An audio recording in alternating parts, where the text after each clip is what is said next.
অনেক তিয়াসে করেছি ভ্রমণ, জীবন কেবলই খোঁজা। অনেক বচন করেছি রচন, জমেছে অনেক বোঝা। যা পাইনি তারই লইয়া সাধনা, যাব কি সাগর পার। যা গায়নি তারই বইয়া বেদনা, ছিঁড়িবে বিনার তার। সত্যিই তাই, আজ রবীন্দ্রনাথ ঠাকুরের এই কবিতা ভীষণভাবে মনে পড়ছে। জীবনকে খুঁজে পাওয়ার জন্য আমাদের ভ্রমণ করতে হবে, বেরোতে হবে বাড়ি থেকে, জানতে হবে আমাদের ইতিহাস। আজ আমি আপনাদের নিয়ে যাব এরকমই ইতিহাসের আরেক অধ্যায়, যেখানে রাজকীয় অস্তিত্ব আর তাদের তৈরি অসংখ্য ধর্মীয় স্থাপত্য যা আজও মাথা উঁচু করে দাঁড়িয়ে আছে আর ইতিহাসের সাক্ষী বয়ে নিয়ে চলছে। কলকাতার খুব কাছে একদিনের ভ্রমণ ডেস্টিনেশন হিসেবে আপনারা বেছে নিতেই পারেন এই ঐতিহাসিক স্থানকে। টাইম মেশিনের বৈজ্ঞানিক ভিত্তি বিষয়ে আমার বেশি কিছু জানা নেই, তবে এটুকু বলতে পারি, আপনি যদি এখানে আসেন তবে আপনার একটাবারের জন্য মনে হবে না যে আপনি 2025-এ দাঁড়িয়ে আছেন। মনে হবে টাইম মেশিনে চেপে চলে এসেছেন প্রায় 500 বছর পুরনো কোনো এক জায়গায়। তো চলুন কথা না বাড়িয়ে ঝটপট শুরু করি এই ঐতিহাসিক টাইম মেশিনের যাত্রাকে। আপনারাও চেপে পড়ুন ভার্চুয়ালি আমার সাথে 500 বছর পুরনো এই টাইম মেশিনের যাত্রাপথে সামিল হতে, আর সাবস্ক্রাইব বাটনটা ক্লিক করে আপনারা সিট বেল্ট বেঁধে নিন। তো চলো যাই, কিছু করে দেখাই। সবার প্রথম আমি মিল্টন, আপনাদের সকলকে স্বাগত ট্রাভেল উইথ মিল্টন চ্যানেলের আর একটা নতুন ট্রাভেল জার্নি ভিডিওতে।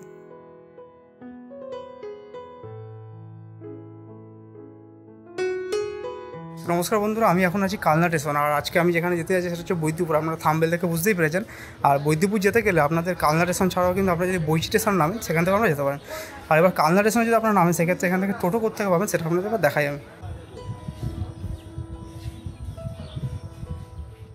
বৈদ্যপুর যেতে গেলে বাই ট্রেন আপনারা দুদিক থেকে যেতে পারেন। একটা হলো অম্বিকা কালনা স্টেশন, আর একটা হলো হাওড়া বর্ধমান মেন লাইনের বৈচি স্টেশন। তবে আমি রিকমেন্ড করব যারা হাওড়া থেকে আসবেন তাদের ক্ষেত্রে বৈচি স্টেশন থেকে অনেক সুবিধা হবে। আমি হাওড়া বৈচি স্টেশনের কিছু ট্রেনের টাইম স্ক্রিনে দিয়ে দিলাম। বৈচি স্টেশনের কাছ থেকে আপনারা বৈদ্যপুর যাওয়ার টোটো পেয়ে যাবেন। ট্রেন থেকে নেমে ওভারব্রিজে উঠে স্টেশনের টিকিট কাউন্টারের কাছেই রয়েছে টোটো স্ট্যান্ড। চাইলে সারাদিনের জন্য আপনারা রিজার্ভ করে নিতে পারেন। আর যারা কালনা স্টেশনে নামবেন তারা সকাল সকাল হাওড়া কাটোয়াগামী লোকাল ট্রেন ধরে নেমে পড়ুন কালনা স্টেশনে।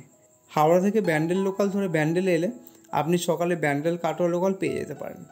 হাওড়া থেকে অম্বিকা কালনা স্টেশন আসার কিছু ট্রেনের টাইম আমি স্ক্রিনে দিয়ে দিলাম। স্টেশন থেকে বেরিয়েই এটা হচ্ছে স্টেশনের টিকিট কাউন্টার, বাস সাইডে রয়েছে, সামনেই টোটো অটো স্ট্যান্ড রয়েছে।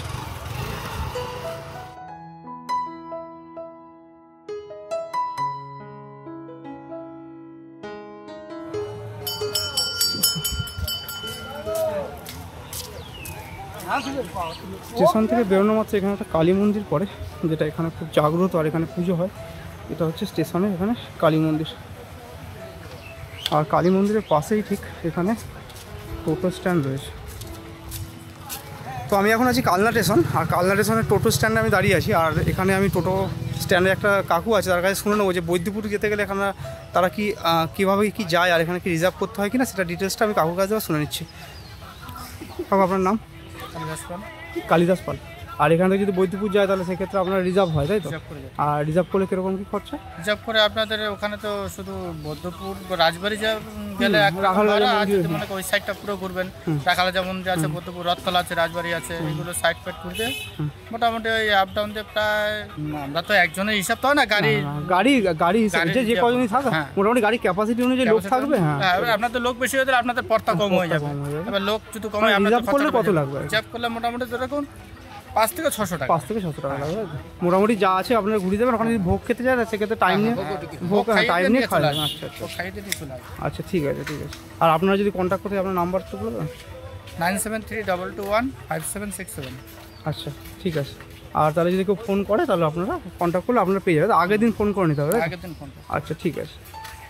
তো এখান থেকে আপনার টোটোতে চেপে এখান থেকে আপনারা বৈদ্যপুর অনার্সে যেতে পারবেন। আর যে নাম্বারটা বললো কাকু, আপনার নাম্বারে ফোন করে নিলে আগের দিন ফোন করে নেবেন, তাহলে তারা সেই দিনের জন্য আর কি বুকিং রাখবে না কোনো, তাহলে আপনাদের এখান থেকে ঘুরিয়ে নেবে। তো ঠিক আছে, এখান থেকে এবার আমি যাই। এখান থেকে গিয়ে কীভাবে কি যেতে হয় আপনাদের আর ডিটেলসটা আমি জানাচ্ছি, আপনার ভিডিওর সাথে জুড়ে থাকুন। কালনা স্টেশন থেকে নেমে ওখান থেকে হেঁটে আসলেই এখানে একটা মন্দির পড়ে, আর এই রাস্তা ধরে গেলেই আপনি এখান থেকে যে STKK রোড আছে, যেটা আসাম রোড বলে। তো সেখানে আপনি উঠে পড়বেন এখান থেকে। এটা হচ্ছে মেন রোড, STKK রোড, খুব ব্যস্ত রাস্তা। আর এদিক থেকে গেলে এখানে আপনি বাস স্ট্যান্ড পেয়ে যাবেন, আর সেখান থেকে বাসে করেও কিন্তু আপনারা যেতে পারেন। টোটো রিজার্ভ করা ছাড়াও যদি আপনি বাসে করে যেতে চান সেক্ষেত্রে কিন্তু আপনি যেতে পারেন। যেটা আমি দেখালাম STKK যে রোড আছে না, সেই রোড থেকে মাত্র 5 মিনিট হাঁটা পথেই কিন্তু ওখানে বাস স্ট্যান্ড পড়ে। আর যে বৈচির দিকে যে যাওয়ার রাস্তা সেটা কিন্তু ওখানেই আসে। তো সেখান থেকে আপনারা কিন্তু অনায়াসে বাসে করে যেতে পারেন। আর সেক্ষেত্রে আপনারা যদি অটোও চান সেক্ষেত্রে অটোও কিন্তু অ্যাভেলেবেল আসে ওখানে।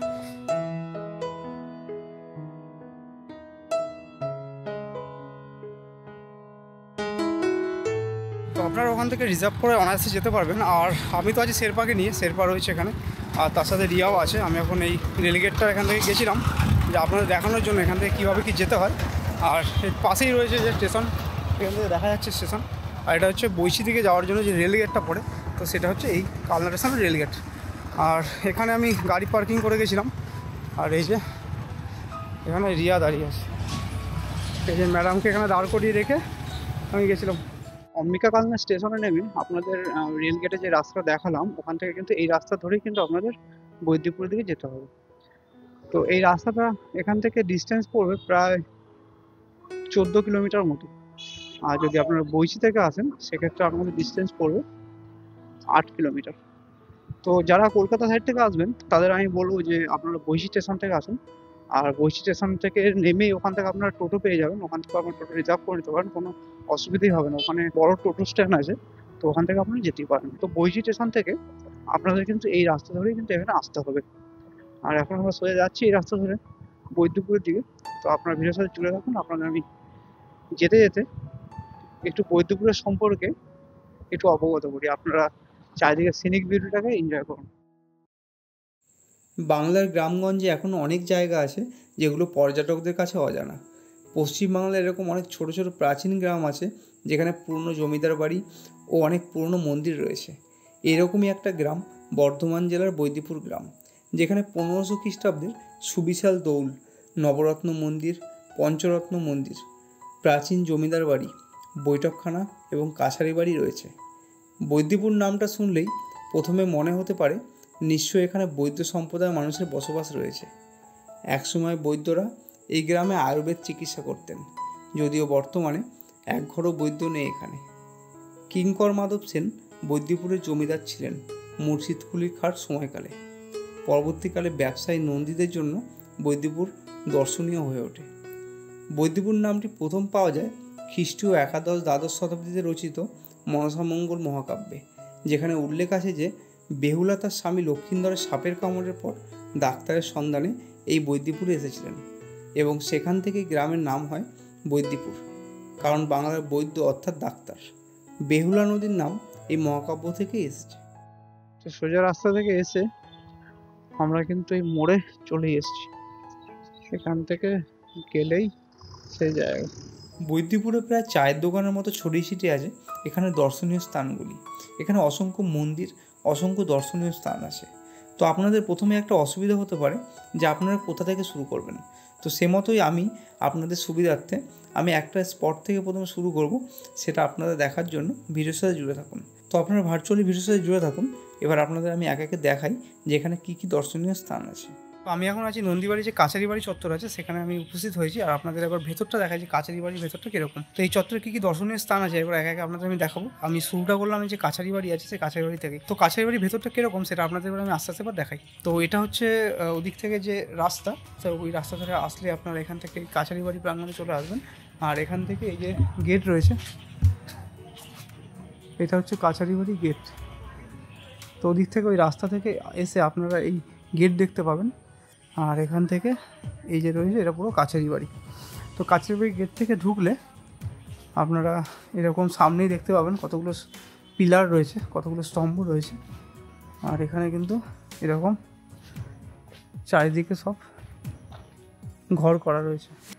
তো তখনকার সময় যে জমিদার বাড়ি, তো তার কাছারি বাড়ির যে কাজটা যেটা হচ্ছে এখানে যে প্রশাসনিক যে কাজকর্মগুলো হতো, তো সেই হিসেবে কিন্তু কাছারি বাড়ি তখনকার সময় তৈরি। আর এখন এইভাবে এখানে দাঁড়িয়ে আছে। আর এটা হচ্ছে পুরো কাছারি বাড়ি চত্বর। এখানে কত দেখুন এই যে চত্বরটা পুরো রয়েছে।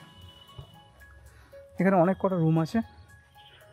তো নন্দীবাড়ি যে কাছারি বাড়ি আছে সেই কাছারি বাড়ির মধ্যে আমি এখন রয়েছি, আর এটা হচ্ছে মেন গেট। আপনারা দেখতে পাচ্ছেন আমি এখান থেকে ঢুকলাম, আপনাদের দেখালাম।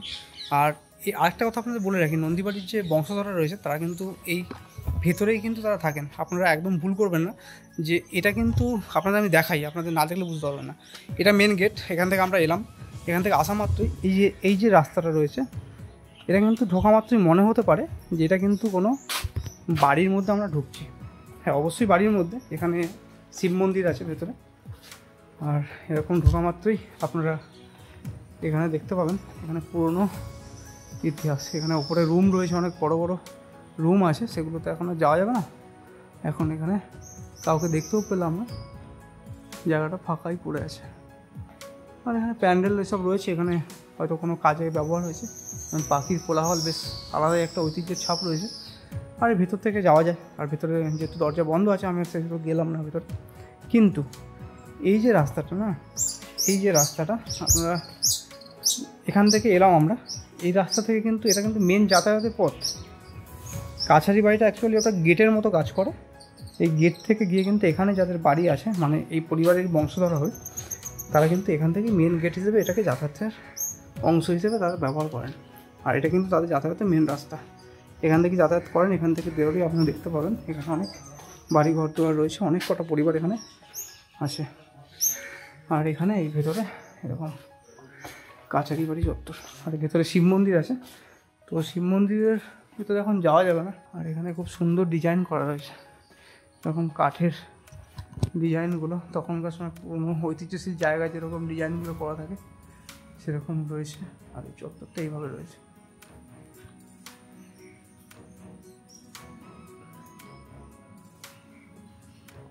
তো আচ্ছা, এখানে একজনের সাথে আমার দেখা হলো যে আপনারা যদি এখানে আসেন, মানে এখানে বিভিন্ন রকম গেট রয়েছে দেখছি। মানে ওদিক থেকে ঢোকার রাস্তা, এখানে আপনি মন্দির চত্বরে চলে এলেন, আর এখান থেকে ঢুকেই আপনারা কিন্তু এখান থেকে যদি আপনি ঢোকেন, এটা হচ্ছে এখানকার মন্দির। এটা এখন তালা দেওয়া আছে, এখানে পুজো দেওয়ার সময় এখানে খোলা থাকে। এখন যেহেতু তালা দেওয়া আছে দেখা যাবে না। আর এখান থেকে বেরিয়েই এখান থেকে আবার বেরোনো যায়। এই যে আমি এখানে গাড়ি পার্কিং করেছি, কতগুলো গেট এখানে। আর এখান থেকে এই যে রিয়া শেরপা দাঁড়িয়ে আছে। রিয়া ম্যাডাম, কীরকম লাগছে? বলো কীরকম লাগছে? ভালো লাগছে। আর এটা হচ্ছে এই কাছারি বাড়ি চত্বরটা, এখান থেকে এইভাবে রয়েছে। আর এই যে নন্দীবাড়ির বৈঠকখানাটা। তো কাছারি বাড়ি এসে কিন্তু আপনারা এখানে কোনো গেটই আর খোলা দেখতে পাবেন না, এগুলো সব তালা দেওয়া আছে। আর এখানে একটা ঘোড়ার স্ট্রাকচার করা আছে। এটা কি কাজে লাগতো আর কি কাজের জন্য করা আছে সেটা ঠিক আমার জানা নেই, কিন্তু দেখতে খুব সুন্দর লাগছে। আর এই যে গেট রয়েছে, এখান থেকে কিন্তু এর ছাদে ওঠা যায়। আমরাও কিন্তু চলে আসি। তো এখান থেকে কিন্তু ওপরে ওঠা যায়।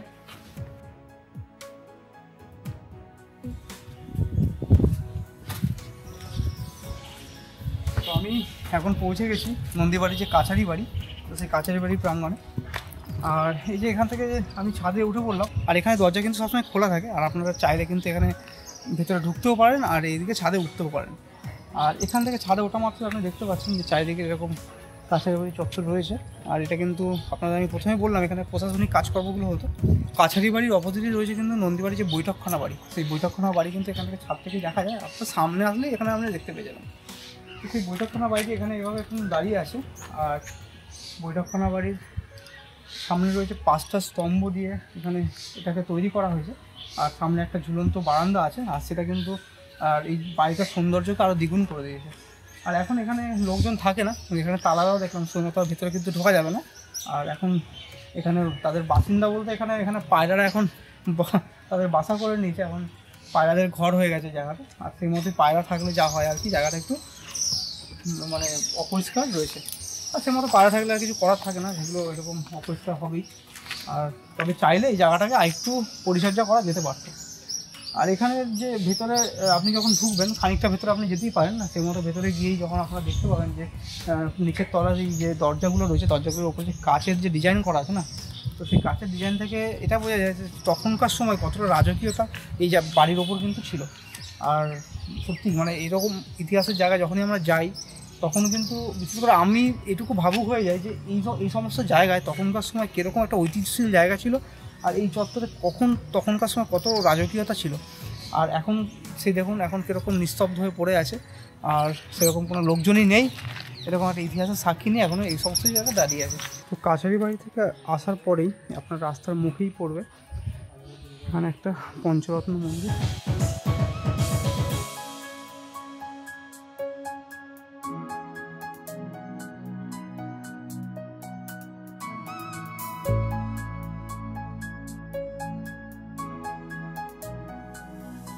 কাছারি বাড়ি থেকে বেরিয়ে আসার সময় সামনে তেমাথার মোড়ে চোখে পড়বে একটা অবিশ্বাস্যকর টেরাকোটা কাজে সজ্জিত 5টি চূড়া বিশিষ্ট শিব মন্দির। এই শিব মন্দিরের টেরাকোটা কাজ এখনও টিকে আছে, আর এই মন্দিরে নিত্য পুজো করা হয়। একটা ছোট্ট ইনফো আপনাদের দিয়ে রাখি, আমি এই বৈদ্যপুর ভিডিওটাকে মোট দুভাগে ডিভাইড করব। আজ তার প্রথম পর্ব। দুভাগে এই জন্যই করলাম কারণ বৈদ্যপুরে অনেক দর্শনীয় জায়গা আছে। আমি যদি একটা ভিডিওর মধ্যে দেখাতে চাই তাহলে আমার ভিডিওটা অনেক লম্বা হয়ে যাবে, আর সমস্ত জায়গায় ভালো মতো কভার করতে পারবো না। তো ধীরে সুস্থে সমস্ত জায়গায় আপনাদের ঘুরে ঘুরে দেখাবো, আপনার ভিডিওর সাথে জুড়ে থাকুন। তো কাছারি বাড়ি থেকে বেরিয়ে যে মন্দির পড়ে শিব মন্দির, তার পাশেই রয়েছে এখানে বৈদ্যপুর পুলিশ ক্যাম্প। আর বৈদ্যপুর পুলিশ ক্যাম্প পার করলেই আপনারা এখানে যে নন্দীবাড়ির যে দুর্গা মন্দির সেটা এখানে আপনারা চোখে পড়বে। এখানে রয়েছে এরকম সিংহর মূর্তি, সামনে গণেশজি, আর এই সাইডেও সিংহর মূর্তি আছে। আর এই বাড়ির অপোজিটেই রয়েছে এখানে নওয়াবখানা।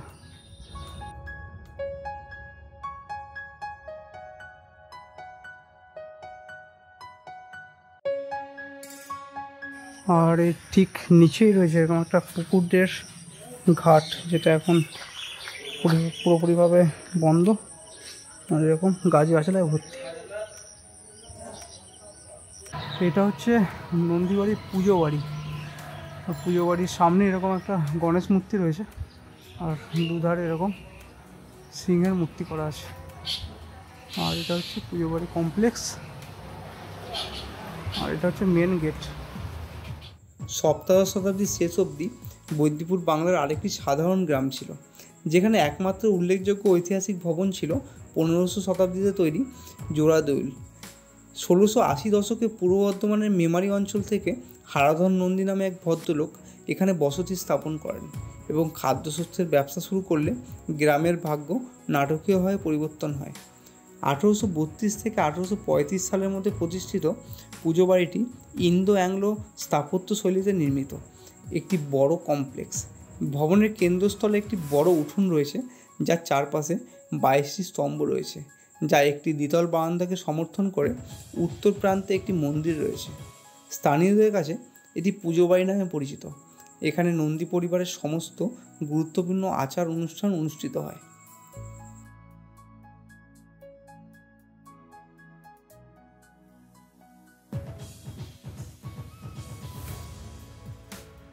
এই মন্দির চত্বরটা কিন্তু বেশ সুন্দর পরিচর্যার মধ্যে রয়েছে।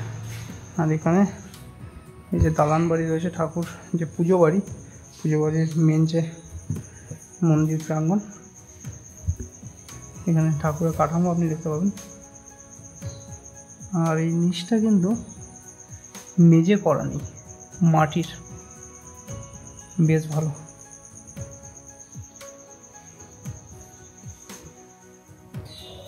তো আমি এখন আছি নন্দীবাড়ির যে পুজো বাড়ি আছে, তো সেই পুজো বাড়ি প্রাঙ্গণে। আর আপনাদের দেখালাম এখানে কত সুন্দর বেশ মেনটেন্স করা রয়েছে, জায়গাটা বেশ ভালো জায়গা। আর এখানটা খুব পছন্দের একটা জায়গা হলো আমার, এই জায়গাটা কিন্তু বেশ সুন্দরভাবে মেনটেন্স করা রয়েছে। আর এই চত্বরটা এইভাবে রয়েছে।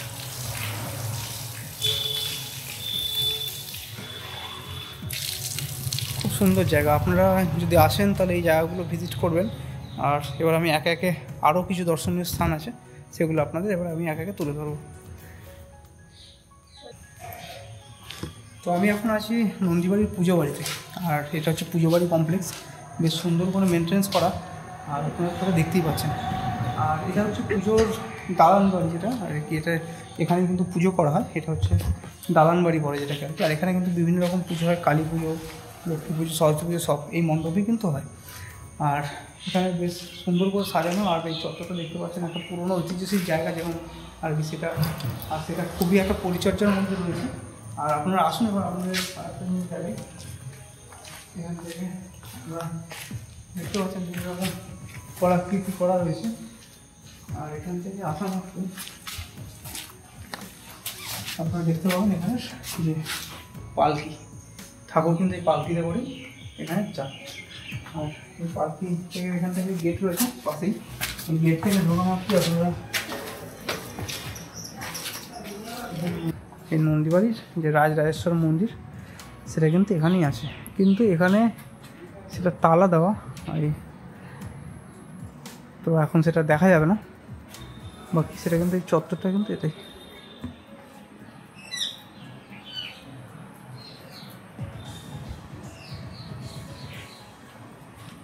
আর সামনে এরকম একটা ছাউনি করা আছে, এটাও পুরনো।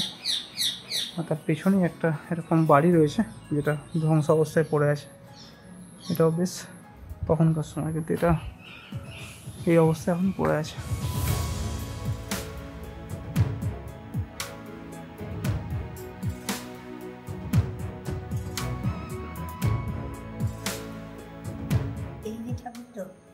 অন্নভোগ হয় না, পুজো করে গেল। আচ্ছা আচ্ছা, আবার বিকেল 5:30 6:30 আসবে আবার। ভোগ হবে। আচ্ছা আচ্ছা, তো আপনি সবসময় এখানেই থাকেন? না না, আমি এসেছি 10টা 10:30 এসেছি, এখন বাড়ি চলে যাই। আচ্ছা, ভোগ রান্না হয়ে গেলে আবার চলে যাবেন আপনি। আবার আর এটা এই যে ওনাদের মেন মন্দির কি ওটাকেই বলে? রথ হবে, হ্যাঁ। এই তো আচ্ছা ঠাকুরটা, এই রাজরাজেশ্বর ঠাকুর এই চত্বরটা ওনার। আচ্ছা আচ্ছা এখানে দুর্গা পুজো হয়, কালী পুজো হয়। আচ্ছা আচ্ছা, হ্যাঁ এই মন্দিরই সব পুজো হয় তাই তো? হ্যাঁ, কিন্তু এটা এটা আসল মন্দির। আচ্ছা আসুন। এই রাজরাজেশ্বর ঠাকুর এলাকাটাই ওনার। আচ্ছা আচ্ছা, আর এই মন্দিরের পেছনে কিছু ঘটনা আপনার জানা আছে? আমি তো জানি, এরা তো ওদের গাড়ি লোকাল ছেলে। আচ্ছা আচ্ছা আমি তো একটা বউ মানুষ। আচ্ছা আচ্ছা আচ্ছা, তা আপনি কতদিন ধরে এই কাজের মধ্যে আছেন, এখানে আছেন আর কি? 10 বছর। 10 বছর হয়ে গেছে। আচ্ছা, আপনার বাড়ি এখানেই পাশে? না, পাশে বাড়ি। আচ্ছা আচ্ছা, এবার ব্রাহ্মণ ছাড়া হয় না। হ্যাঁ হ্যাঁ, এই যে ঠাকুর।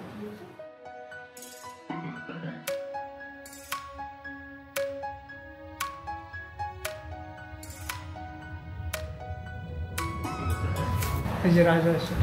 এই যে ফুলের চাপা।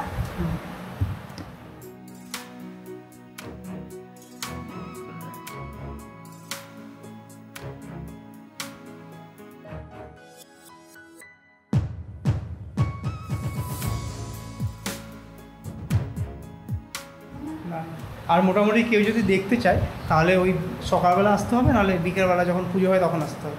না, দেখতে দেখতে 10 সাড়ে 10 পর্যন্ত মন্দির খোলা থাকে। ও আচ্ছা, 10:30 পর্যন্ত মন্দির খোলা থাকে তাই তো?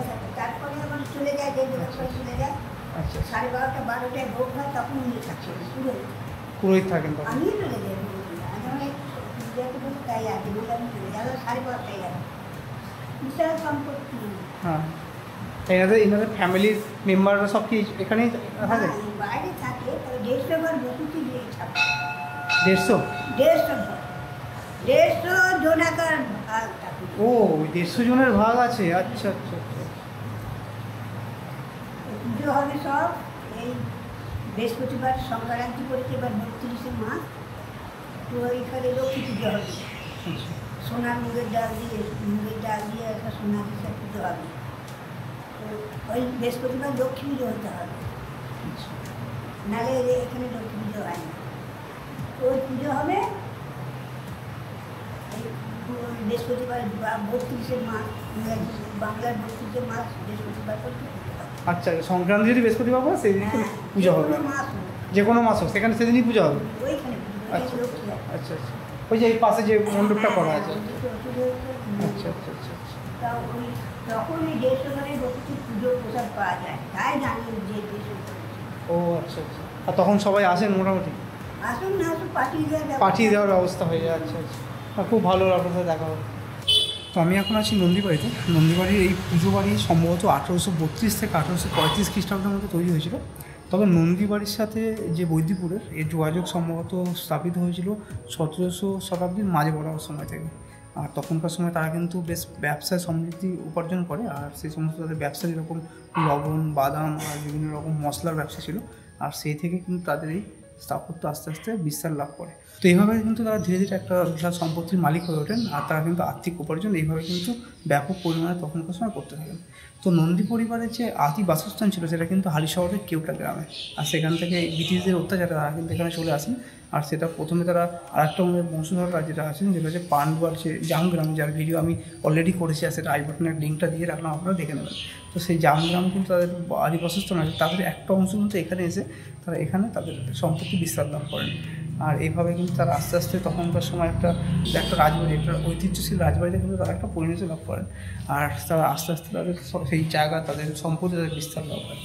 তো এই মন্দির চত্বর ছাড়া কিন্তু এখানে পাশেও আরও অনেক জায়গা আছে, সেগুলোর উপর আপনাদের আমি আস্তে আস্তে দেখাবো। আপনার ভিডিওর সাথে জুড়ে থাকুন আর ভিডিওটি শেষ পর্যন্ত দেখুন।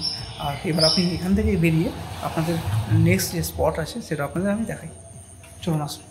তো বৈদ্যপুর ট্যুর গাইডের প্রথম পর্ব আমি এখানেই শেষ করলাম। আবার কথা হবে বৈদ্যপুর ট্যুর গাইডের দ্বিতীয় পর্বে। আপনারা ভালো থাকবেন, সুস্থ থাকবেন।